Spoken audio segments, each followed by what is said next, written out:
this world, there is real evil. In the darkest shadows and in the most ordinary places. These are the true stories of the innocent and the unimaginable. Jamie and Ben Shea find the perfect place to raise their children. But eerie sounds and ghostly voices puncture the quiet country night. An unseen menace lies in wait, intent on destroying their family and shattering their lives.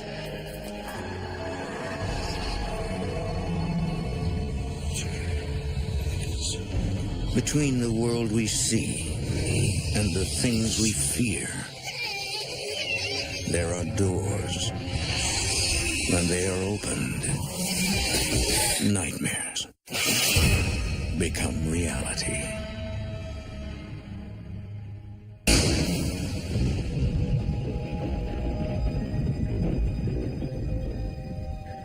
The Ozark River Valley once stood as the gateway to the West, the last outpost of civilization before the frontier beyond.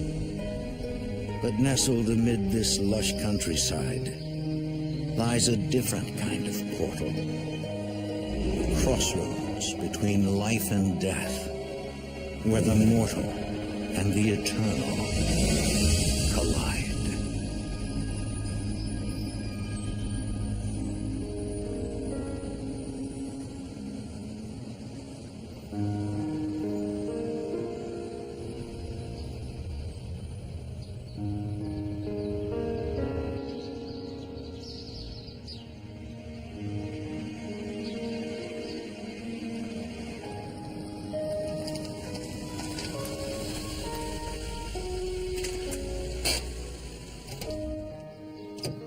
In October 2003, Jamie and Ben Shea's search for a larger home leads them to Markham, Arkansas, an hour outside Little Rock.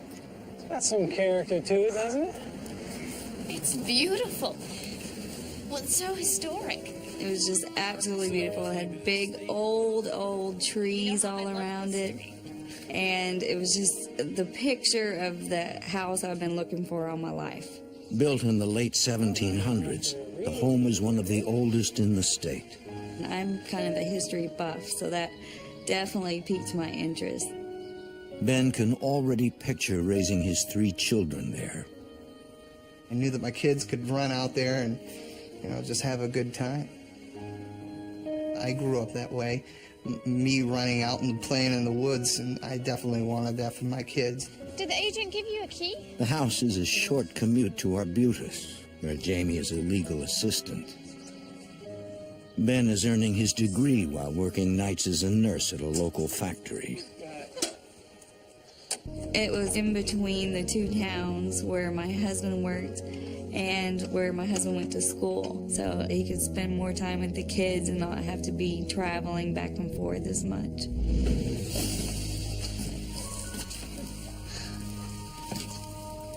Not so bad.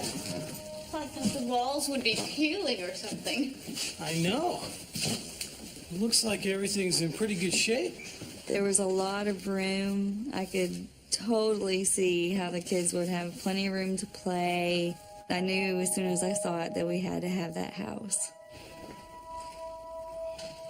We need to make an offer on the place before anybody else sees it. Maybe we should look at the rest of the house first. Hey.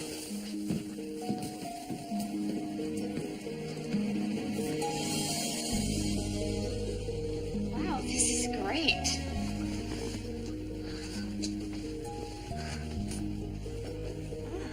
Ceilings don't have any water spots. The roof must be in great shape. It's almost too good to be true. I'll say.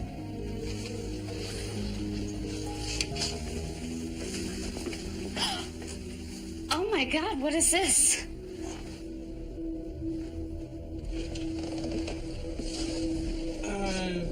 I wouldn't worry about it. The fireplace had all kinds of markings on it, like the name of this boy that had died, pentagrams. It takes a lot to kind of spook me, so I was just like, oh, some teenager, lived here before. And The Shays remain enthusiastic about the house. Looks like a nice fireplace. Shouldn't be boarded up anyway. You think it still works? We decided right away the first thing that we would do was get rid of that. But other than that, it was just perfect.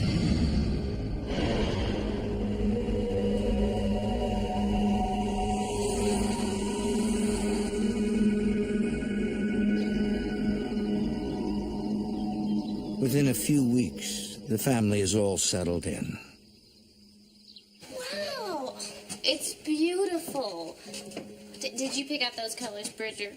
The couple's 3 children, 8-month-old Jackson, 5-year-old Bridger, and 11-year-old Tori, are delighted by their new surroundings. Oh,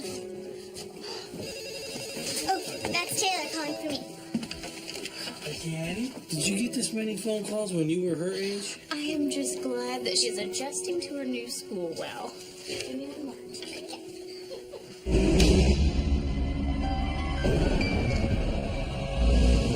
The Shays quickly fall into a busy routine. You guys need to hurry up because it's time to get to the bus, okay? Jamie hires an experienced sitter to watch the baby during the day. Hi. Hey. Ben, this is Molly. Molly's gonna be here with Jackson until I get home, okay? Sounds terrific. Ben works all night, so he'll be asleep. Till about 2, and then I'm off to class. Bye. Get some sleep, okay? Okay, call me if you need anything. Everything's gonna be great. Bye, Jackson.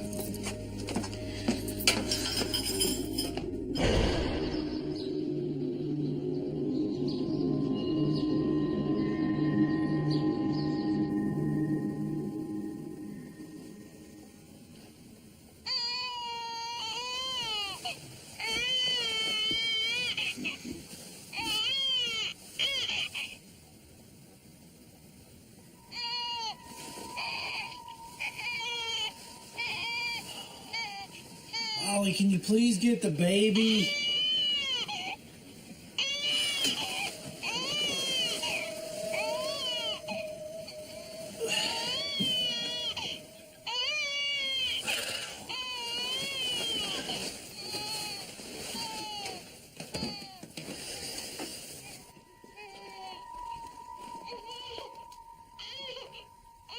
Molly, are you here?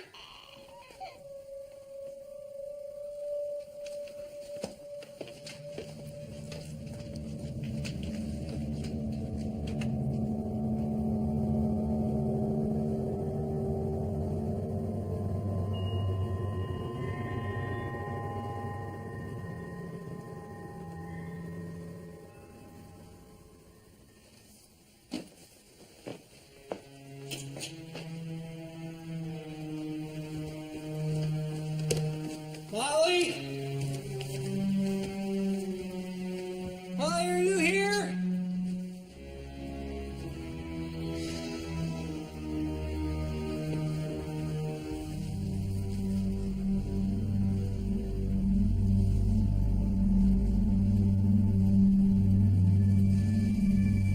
I knew for a fact I wasn't dreaming. There was a baby crying on the monitor, and there was nobody home. It was a very creepy moment.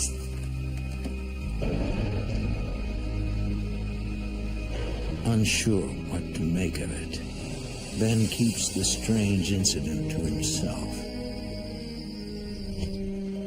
A few nights later, Ben trudges off to work, reminding himself that graduation is only a few months away.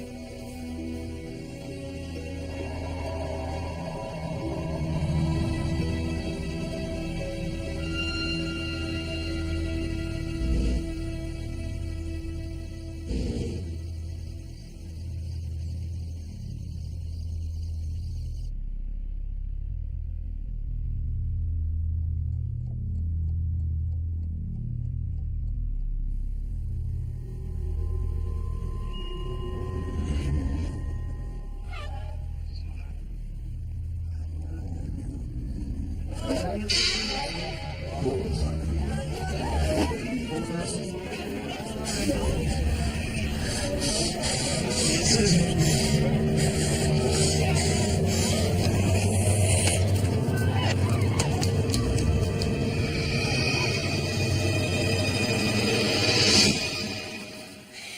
what are you doing up?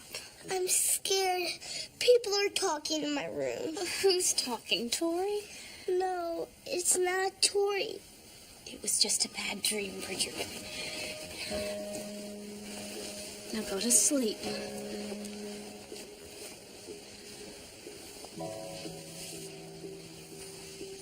My first thought was, did I leave the television on in the living room? I did a little quick listen, and it was completely silent.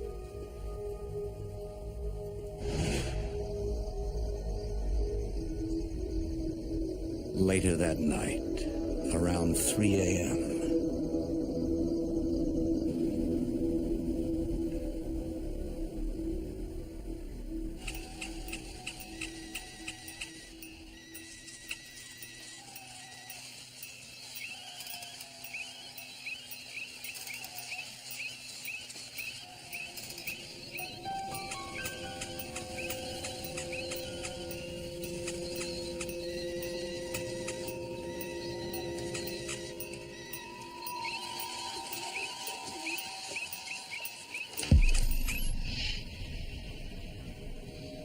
Bridger, where are you hiding?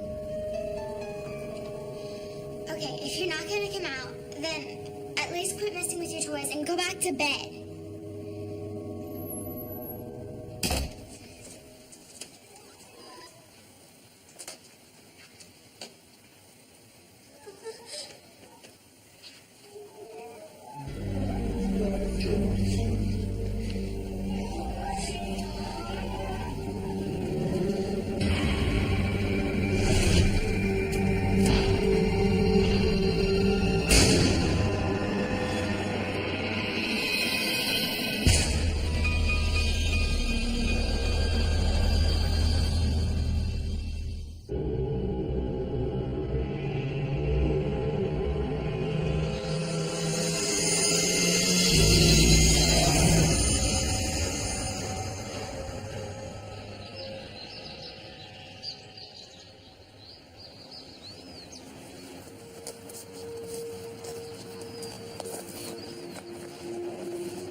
You playing with your toys last night, and when I went to go tell you to keep it down, you hid from me.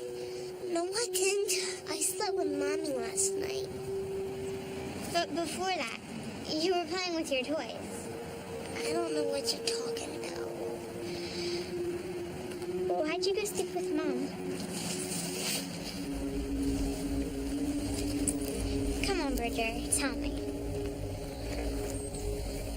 No. You'll laugh at me. I won't. I promise. Please? I heard people talking. I couldn't see them, but I could hear their voices in my room.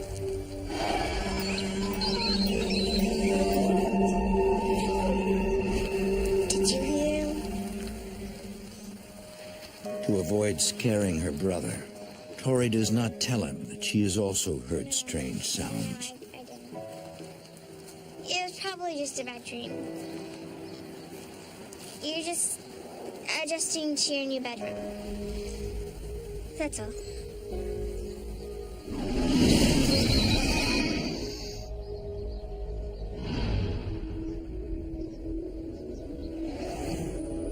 None of the Shays mention their individual experiences. For the next few weeks, time passes uneventfully. Despite the demands of his hectic schedule, Ben spends time with Bridger before leaving for work. And the old gray octopus swam back into his dark, watery cave at the bottom of the sea and never, ever came back out again. The end. Read it again. It's getting late, kiddo. Give me a kiss. I love you. I love you too. Get in bed. then hopes that after he earns his degree, he can work normal hours and spend more time with his family. Mommy! Are you saying goodnight to Daddy before he leaves? I gotta go to work, buddy. I wish you didn't have to go. Me too. Love you. Love you too. Bye. Good night.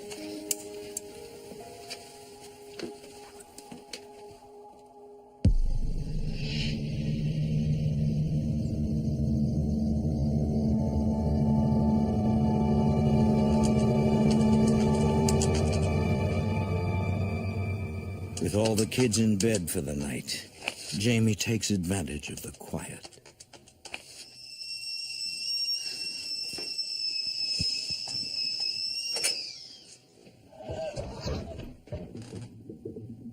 Tori, is that you? Bridger, Tori, get back to bed.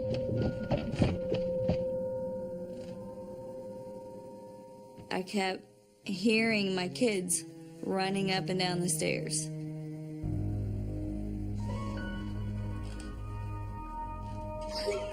Oh.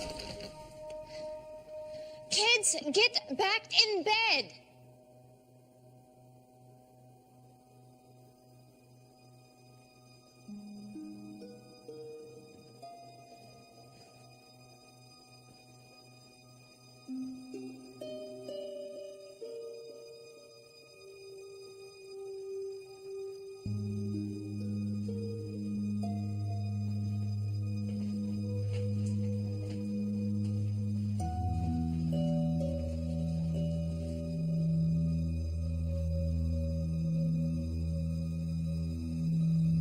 The door was wide open. It didn't slam. I thought it was pretty creepy.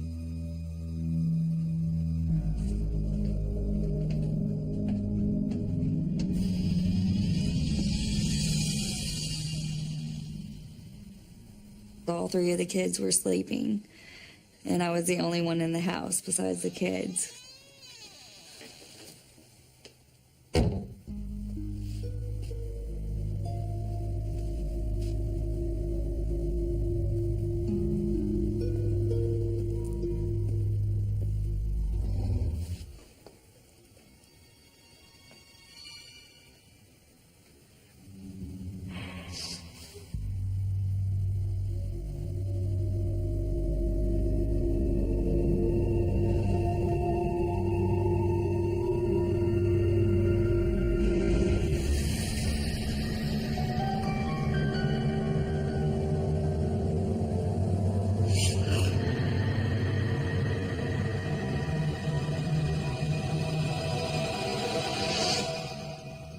That weekend, the eerie occurrences nag at Jamie until she can ignore them no longer.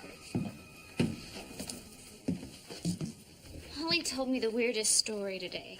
She said that she heard crying in the baby monitor, and when she went upstairs to check on Jackson, he was asleep.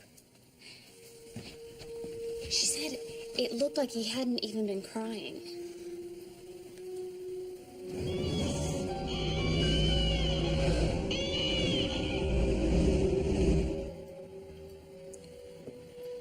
The other day I heard crying on that thing. Jackson wasn't even home.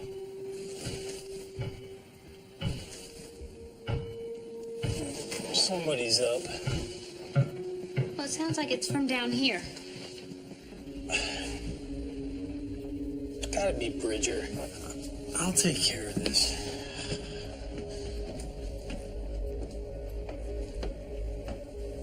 And it sounded like a ball bouncing. I went to check on the kids and yell at them for being up so late and messing around. And you know, of course, everybody's sleeping.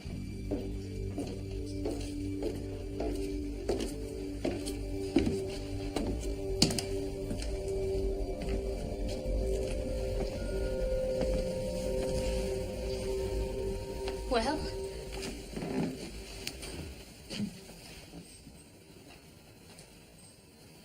they're all asleep.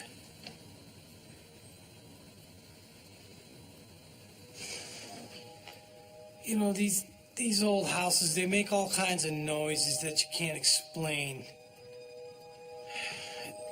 It's getting late. I'm going to bed. You coming? I'll be there in a second. All the strange occurrences suddenly make sense. At that moment, I did start to get the feeling that we were living in a haunted house.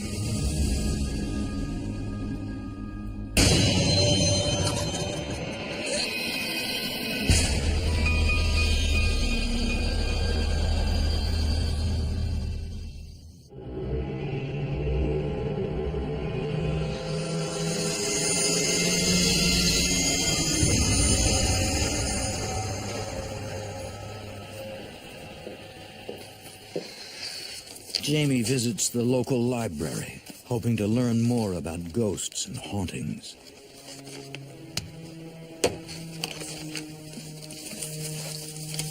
I'll finish this up for you. Okay. Brenda will finish helping you.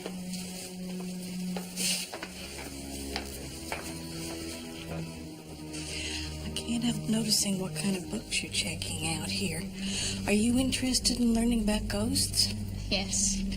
I grew up in a house that was haunted. Was it around here? 721 Franklin. Jamie is astonished. It's the house where her family now lives. Haunted by the ghost of a little boy. She started telling me about a boy that had fallen out of the window and died. And he had fallen out of the room that was Bridger's room, where he had been hearing the voices and the people talking. I felt the color just rush out of my face. Everything makes sense now. All the little things that had happened that I thought, you know, someone's trying to play with us. Did you ever feel afraid? I mean, did this ghost ever hurt anyone? I just think he was looking for attention, you know. Poor little guy. You let me know if these help you.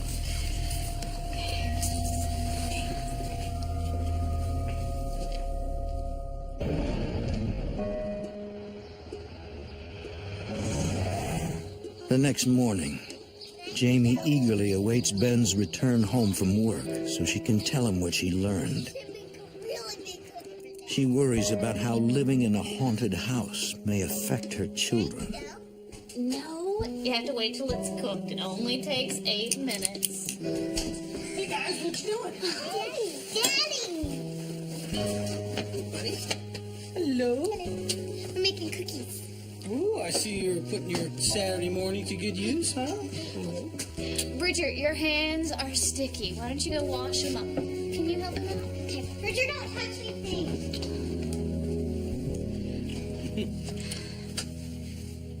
Ben, I talked to somebody who's lived in this house before. How'd you manage that? She works at the library. I met her there. She says that there was a ghost in this house. A little boy. Little boy. I don't know what I feel about living in a haunted house. It was a scary feeling to know that we weren't the only ones there. Well, did she say that the ghost ever hurt anyone? Yeah, she said it never touched anyone. Ben assures Jamie that the little boy's ghost will not harm their family. Then we'll be fine. I didn't feel like it would really threaten her. You know, I just kind of thought maybe this haunting stuff will kind of die down. As the holiday season arrives, the activity quiets down around the house.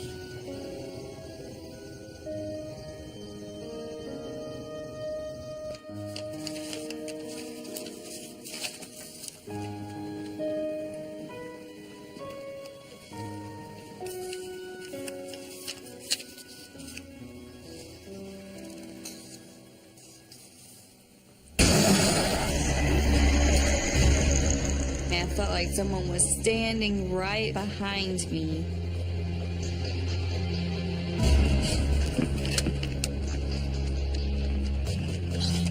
Some rest. I'll put in the paperwork. Let me grab that. First aid. Thank God you answered. Jamie, what's wrong? I felt like I was being watched, and then suddenly I looked up and I saw him on my computer screen. You saw who? And I didn't get a good look at who it was, All right, but what happened? it was evil. I'll try to come home early, I promise. It was very frustrating. And not being able to be there, I felt totally trapped. That was probably the first time that I felt threatened. I didn't feel like it was a little boy playing games with us. I knew that this was something different.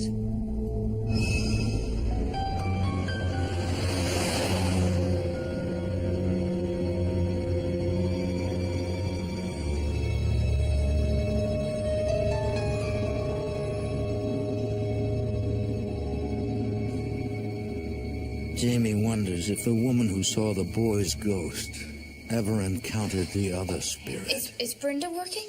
I'm sorry, Brenda no longer works here. Do you know how I can get in touch with her? I'm afraid not. She left with no forwarding address or telephone number. Did she leave the area? I think so, but I can't give you any more information Look, than that. I am just a friend trying to get in touch with her. Is there something I can help you with? No. Thank you. I was really disappointed because I thought this is going to be at least an answer to what we're dealing with here.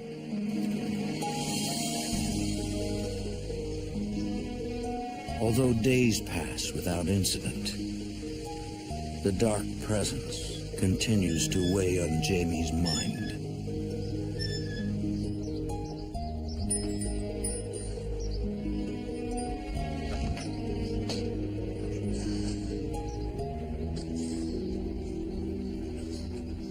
Aren't you forgetting something? My briefcase. Hey, don't forget to pick up Tori after school. She's over at Megan's. Forgot.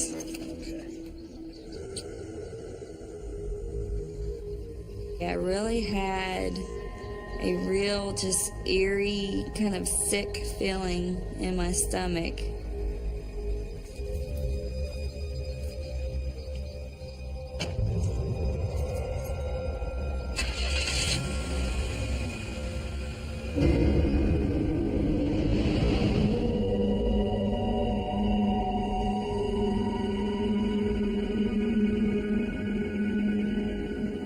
I really dreaded going home. It was starting to not feel like a home anymore.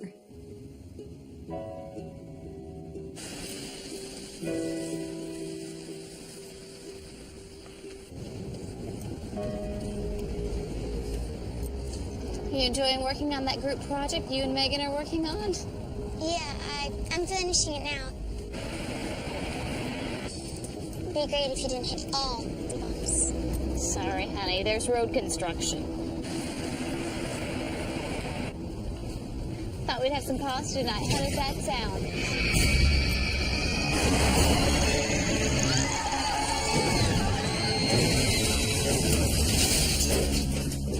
When I got out, Tori was under the minivan, pinned, face down, with the weight of the entire minivan on her, and I thought, she's not going to make it through this.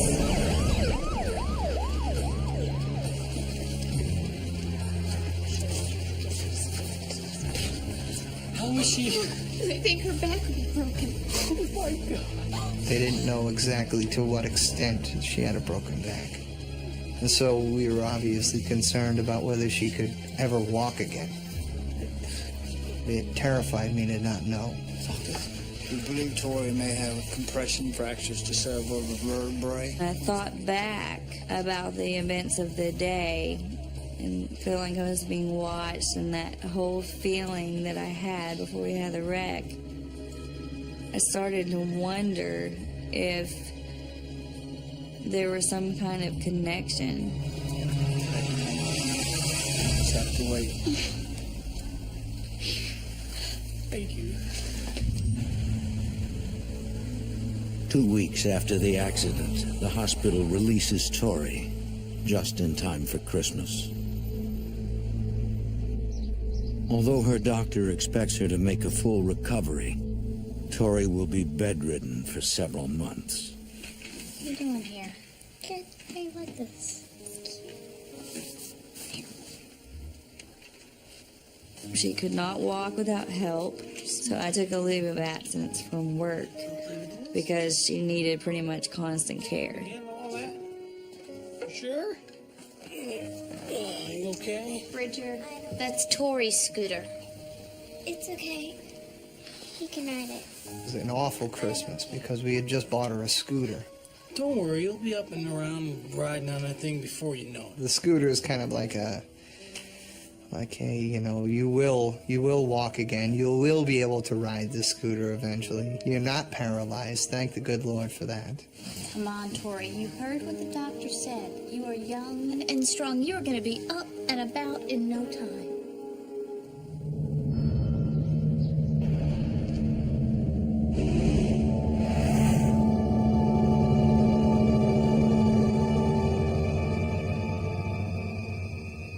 Weeks pass. Jamie is so focused on Tori that she barely notices any paranormal activity. I really didn't think of anything else other than I wanted my daughter to be okay.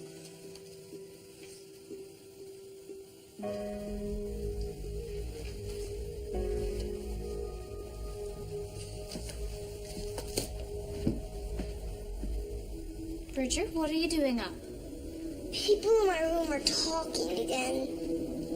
What are they saying? I can't understand them. The good boys and the bad boys all talk over each other. What bad boys? Who are the bad boys? I don't know, because I sleep with you and Dad. Okay, you can stay with us tonight. He's sleeping with us tonight. He's hearing voices again. I'm gonna go check on Jackson.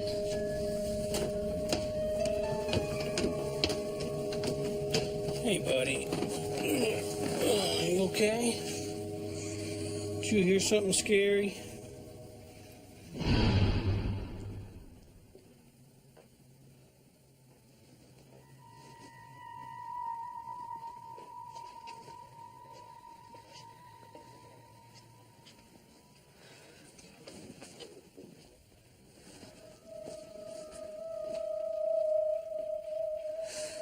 Jamie's relieved to find Jackson sleeping peacefully, unaffected by the voices that plague Bridger.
I just don't feel safe anymore. I don't think I can handle it. I feel like we are being watched all the time.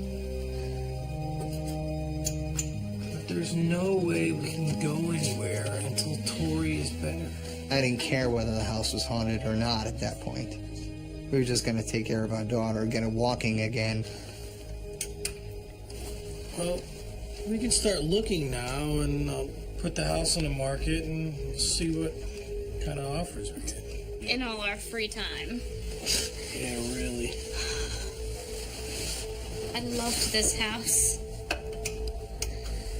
Yeah. Me too.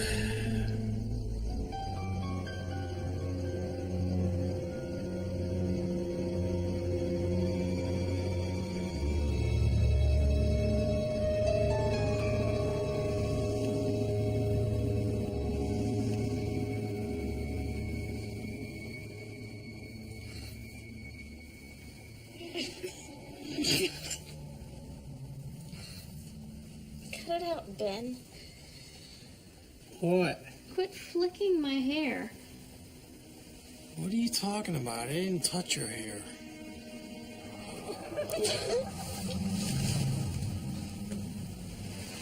Seriously, I didn't touch it.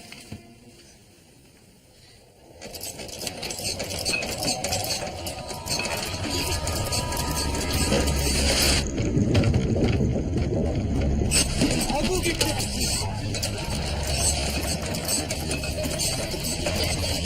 It's gonna be okay. What's happening? We're just gonna go sleep in the living room.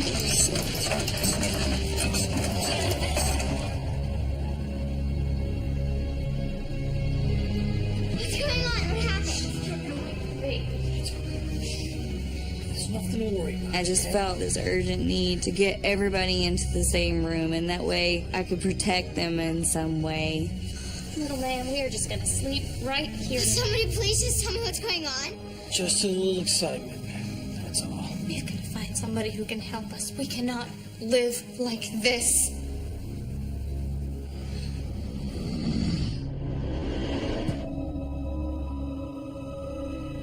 There was an evil presence in the house that was out to harm us. And it wasn't the boy, it was something else. That it was starting to show itself more. And I knew we had to do something. The Shays contact the Central Arkansas Society for Paranormal Research. They arrange to come to the house as soon as Tori is well enough to be moved.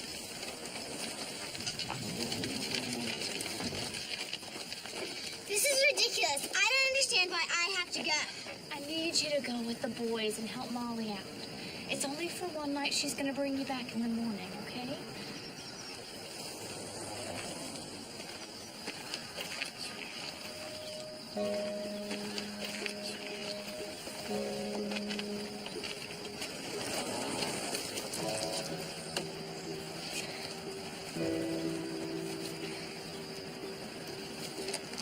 Thanks, Molly. We really appreciate you doing it such last minute.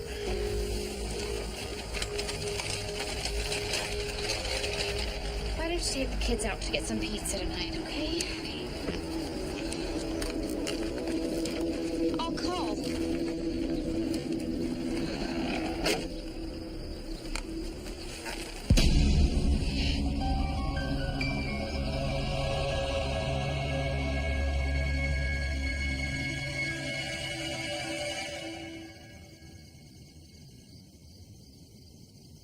The team of investigators arrives and sets up for the night. Alan Lowe's goal is to find physical proof to explain the paranormal occurrences. His wife Angela and their daughter Violet are psychics. The women in my family have always been very psychic, sensitive, open to the spirit world. Violet's gift goes beyond sensing. I'm probably classified better as a medium. I can talk to them and they can talk to me, and there can be sort of a two-way conversation. The house makes an immediate impression on them. And when we walked in the house, it had sort of a depressing vibe. You know, it just felt heavy. I've done some research on the house, and it verifies what you've heard. Karen Schillings tries to connect the supernatural events to the house's history. Built in 1780, it once served as a hotel and stagecoach stop, and later as a county jail. Why would that cause the house to be haunted? Alan explains that the house's rich past could account for the presence of spirits. Because it served as a way station of sorts. We'll walk through the house and see if we can sense any hot spots of spirit activity.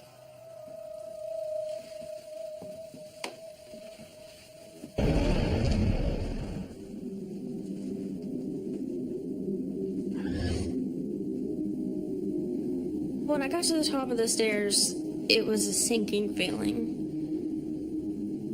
And it was definitely coming from that direction of the house, towards that room.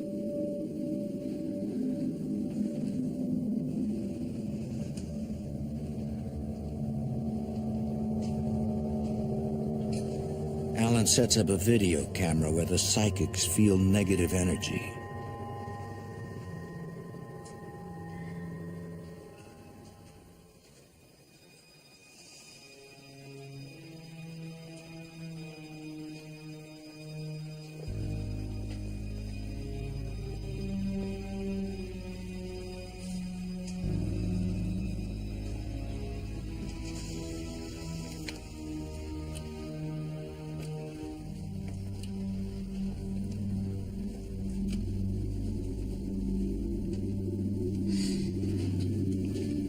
You all right? It's so... Violet senses a presence.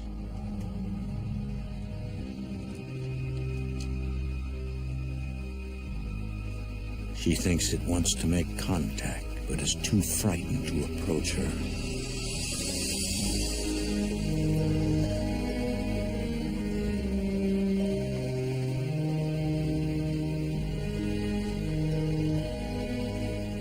I felt like somebody walked in the room.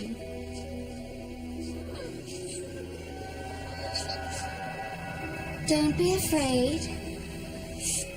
I mean, he was human, but he didn't look like he was really standing there. He was sort of see-through. Will you talk to us?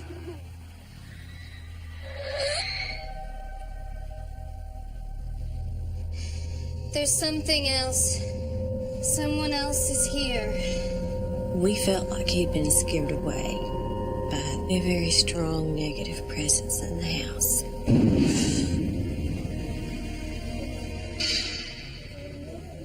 It was like a whole sea of people. They weren't happy. They seemed pretty miserable.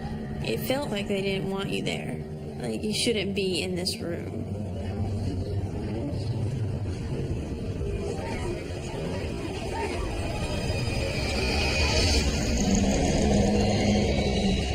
It didn't look human. This presence was something different, and it was really terrifying.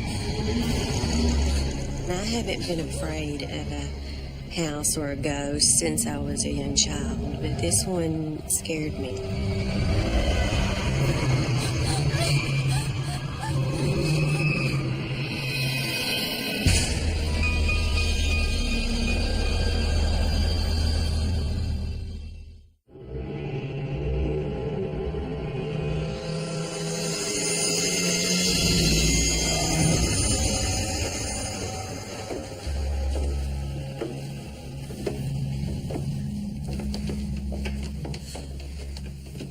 The psychics tell Jamie and Ben about the little boy and the multitude of human spirits they encountered, Those are the voices your son has been hearing. and inform them there is a negative presence in the house. We don't know what it is, but with your permission... Angela hopes to communicate with it in order to learn more. One of the paranormal team people suggested that we find out more details about the spirits by asking them questions through the Ouija board. And I really didn't believe in the whole Ouija board thing.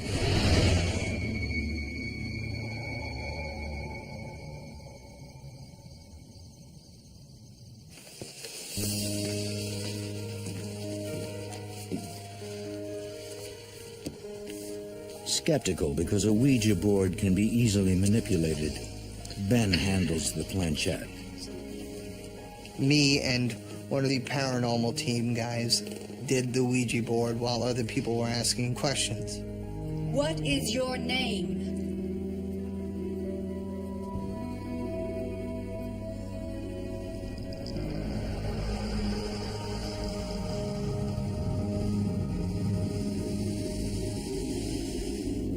S.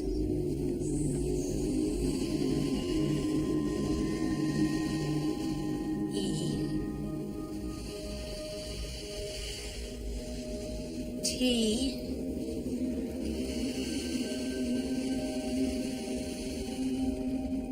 They contact the dark spirit and learn it calls itself Seth. When were you alive?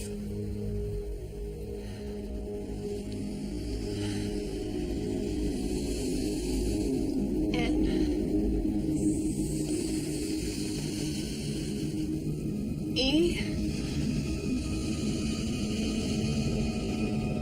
V. E.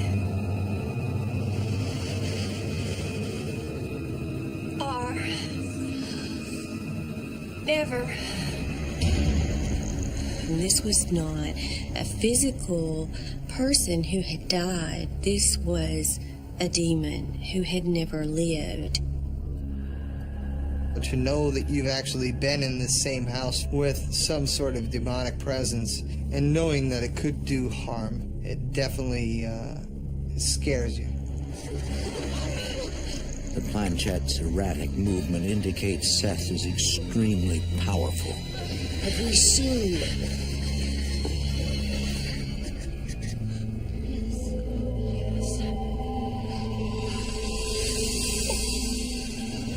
He's pointing to the camera.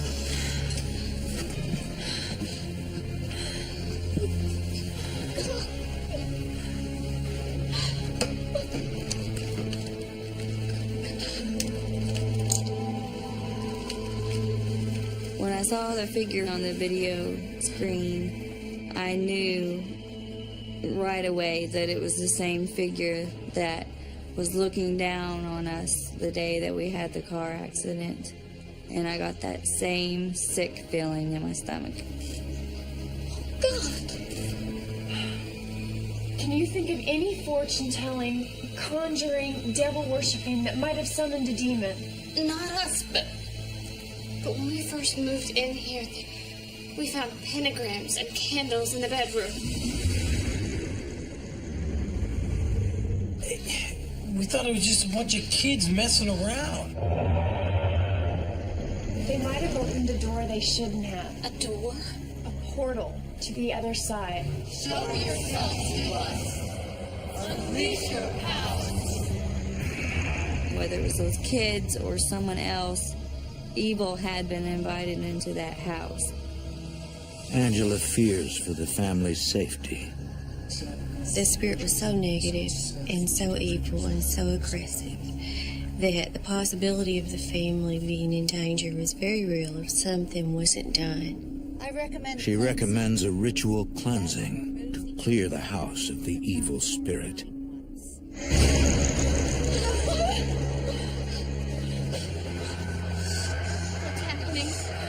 The planchette just started going crazy, almost like in a figure eight, just around in circles as fast as it could go. It was really, really scary. Seth wields the planchette, expressing his rage at the decision to perform a cleansing. We knew that Seth was totally against this and was trying to stop us from doing it. He definitely didn't want us there, and he didn't want us doing the cleansing. Using a Native American tradition, they burn sage to bless the house. The sage is used to cleanse areas of negativity so that you can see clearly into the spirit world. And in our prayers, while we're doing the cleansing, we ask the Heavenly Father to protect this family and fill the home with white light and rid it of any negativity. Let no evil come in. Let no evil torment this family. Protect this household. Let no evil come in. Let no evil torment this family. Protect Jackson. Protect Bridger. Protect Tori. Protect Ben. Protect Jamie. Protect this family. Protect this household. Let no evil come in.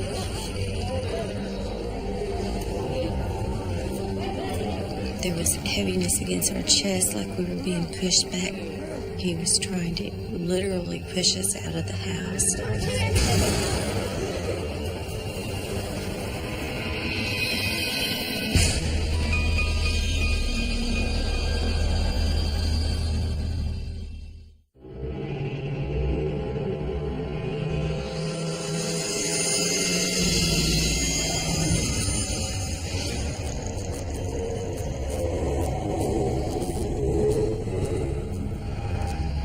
Angela and Violet continue their struggle to rid the Shea House of an evil entity that calls itself Seth. It was pretty clear to me that it was resisting so strongly. The air was getting thicker and thicker, and it felt like something might grab you at any moment. Protect this family. Protect this household. Let no evil come in. Let no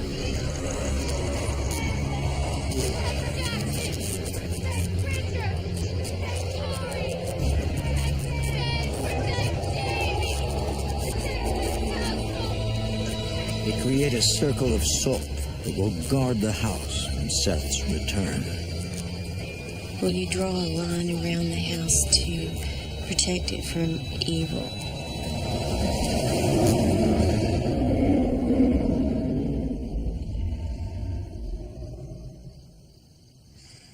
When we finished the cleansing, the entire atmosphere had changed. Although the house has been cleansed, the human spirits will remain. Can you feel it? I immediately felt a sense of peace in the air. I felt that the sense of evil had been lifted. I appreciate this so much. Thank you. Thank you very much.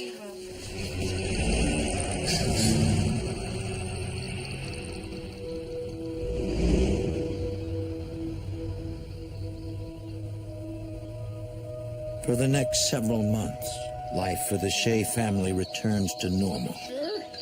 All right, two it is. Here we go. Well, hello, Sleeping Beauty. Fortunately, Tori makes a full recovery. You want some pancakes? Yes, please. Can I have mine with grape jelly? You sure can. Nothing but the best for you, sweetie. Who breaks their back in 3 places without being paralyzed? She's definitely a miracle. So we're very, very grateful for that.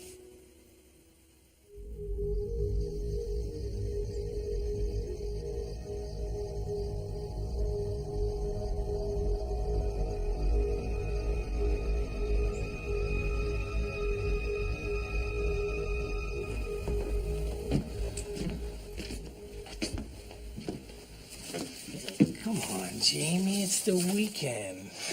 Look, I'm glad you're back at work, but can't this wait till Monday? No, I have a meeting first thing. Look, I'll take the kids to the fair tomorrow. You can have the whole house to yourself. I've been studying finals all week, and I haven't seen you. I guess I could take a break.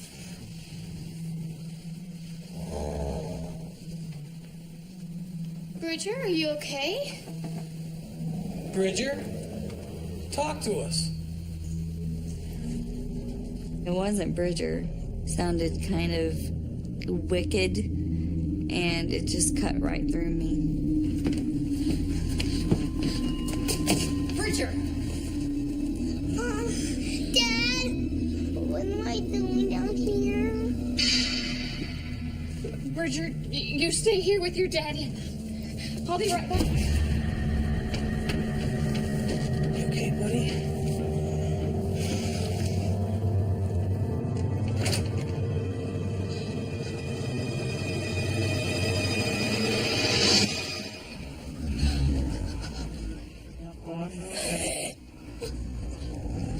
could make out two voices.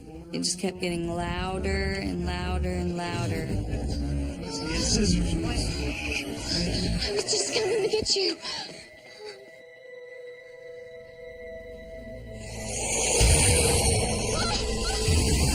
When I saw that thing at the end of the hallway, the first thing I thought was, oh no, we're not starting this again. We're getting out of here! Although the cleansing forced Seth out, the house remains a portal to the other side. You okay, little man? I'm fine, Dad. You sure? Where are we going? Go. Using that doorway, a new demonic presence has emerged to take Seth's place. It was still haunted, and it was going to stay haunted no matter what we did.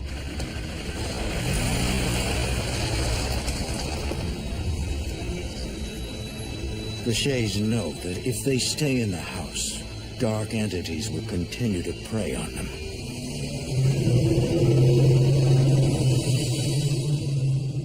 Ben and Jamie immediately put the house on the market and moved to an apartment nearby. A few weeks later, Ben finishes school and the family starts a new life in a new town.